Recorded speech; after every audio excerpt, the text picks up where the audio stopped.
Dude, the setbacks are fuel. They are not what they appear to be. Most of them have been gifts for me. Most of the setbacks, the real big setback, the bigger they've been, the bigger the springboard has been. And what happens for me is I know there's going to be a period, if I get really disappointed, I know there's going to be probably 36 hours, maybe 3 days where I'm like wrecked. Okay, hang on. Listen. You guys need to listen, man. Don't be so consumed with your own shit that you can't hear. Right? You got, like, his question is your answer. Like, I have to learn how to even ask good questions. So, let me finish this, okay? So, I know that when I have a setback, a disappointment, a discouragement, somebody lets me down. I've had so many letdowns, folks, I can't tell you how many people I've tried to help, put on stages, like partners, collaborations. I want to do more stuff with more people, and when you do, you get disappointed. I make assumptions that that person is going to do at least what I'm going to do or a little more, and that they see the opportunity the way I see it, and they're going to work hard. But I know I could be disappointed, but I still experience disappointment, discouragement. Everybody in the room agree with that? And then what I do is once I do it, I know now, convert to fuel.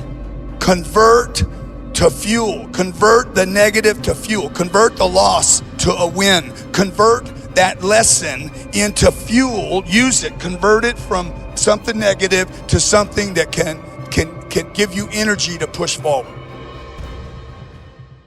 When your children were babies, they crawled around. And then one day, miraculously, for the first time ever, they stood up on their own 2 feet. What was the exact next thing they did? Fell down. But not one of you said, "Oh, stay there, baby." Did you? What did you say? Get up, come to mommy, come to daddy. And the baby get up and fall down. And you say, do it again. And take a few steps, get up, fall down. And you say, do it again. Now, sometimes the baby fell on their backsides, but sometimes the baby fell on their face. And you not only allowed them to fall on their face, you encouraged them to do it again. Because you knew if they never fell and got up, they never learned how to walk. They never fell and got up, they never learned how to run. They never fell and got up, they never learned how to maximize their potential. But some of us in this room today have fallen down, or we've been knocked down, and life has not been fair, and we've stayed in that down position. And I'm saying to you today, it's time to get up and fly like you were born to fly. A setback is nothing but a setup for a comeback. No doubt there are many people in this room, and you need a comeback. It could be in your family. It could be physically. It could involve the area of finances. There are some here today, and you need a relational comeback. Some need an emotional comeback. Maybe it's a habit or an addiction you need to break, and you've tried, and you don't have the power, and you don't have the ability, and you need a comeback. Maybe there's some of you, and you've been told you're not going to make it, you can't make it. There's a God who can bring about a comeback. So don't focus on what's wrong with your life. Focus on what you need to get to that point where you have a great life. That is the best revenge against the universe and anyone or any organization that has done. It's easy to anchor off your failures. It's easy to hold a grudge. It's easy to have a difficult time not getting over an injustice. But successful people usually have the ability to find something that helps them sand or smooth off the rough edges, whether it's exercise, whether it's time with loved ones, whether it's spirituality, whether it's reading, a hobby. It's your ability to process things and then move on and not anchor off of disappointment and just get stuck is key to success. In other words, you need to keep on keeping on. Failure and barriers are part of it. Your ability to move on and not hold grudges and not hold anger inside such that it starts to almost burn your veins like acid is a key component. You're more than a ripple. You're the one that will cause waves in life, but you got to keep going. There's a thing called flow. You have to get into it, and the only way to get into it is to get through the things that try to interrupt your flow.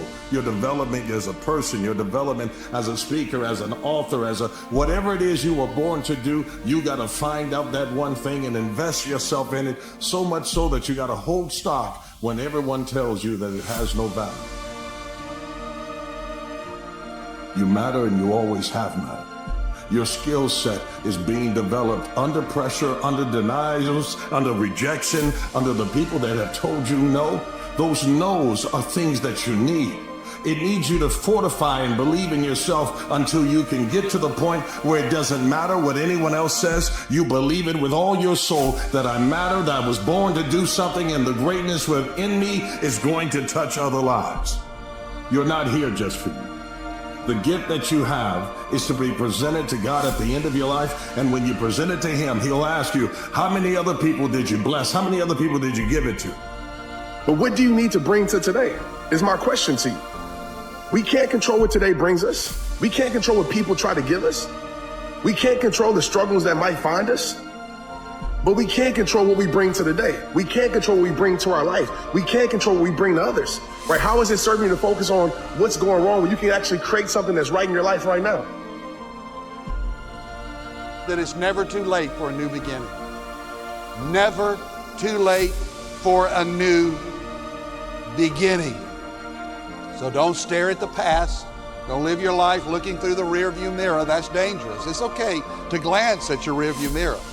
Know what's going on to your side or behind you. But don't try to drive your car looking through your rearview mirror.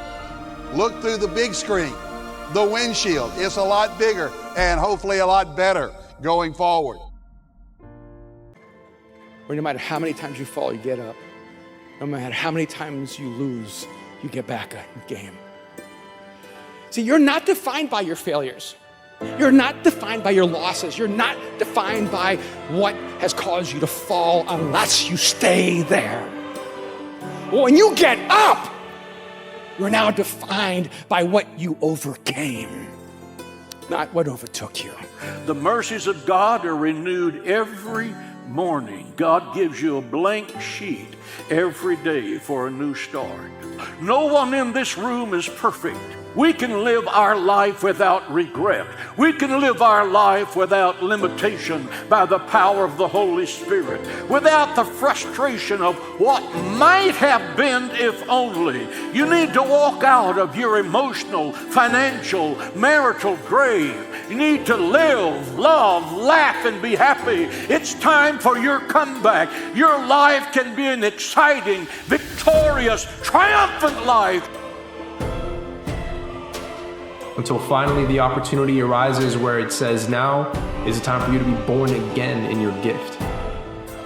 And when you seize that moment, you'll grab it with two hands. And you'll finally realize that you now have peace. In that moment of having peace, that's when you know you found your calling. You may not have everything that you're supposed to have through that gift, but I promise that you will have peace. Seek out your peace. You get one shot at this gig right here. Life. Keep going. Keep chasing your dreams. The support you need is in the mirror. And every morning you've got to remind yourself, it's me and you, God, against the world. And if the world comes up against you, God's undefeated. Therefore, you cannot lose. Stay true to your goals. Stay true to your dreams.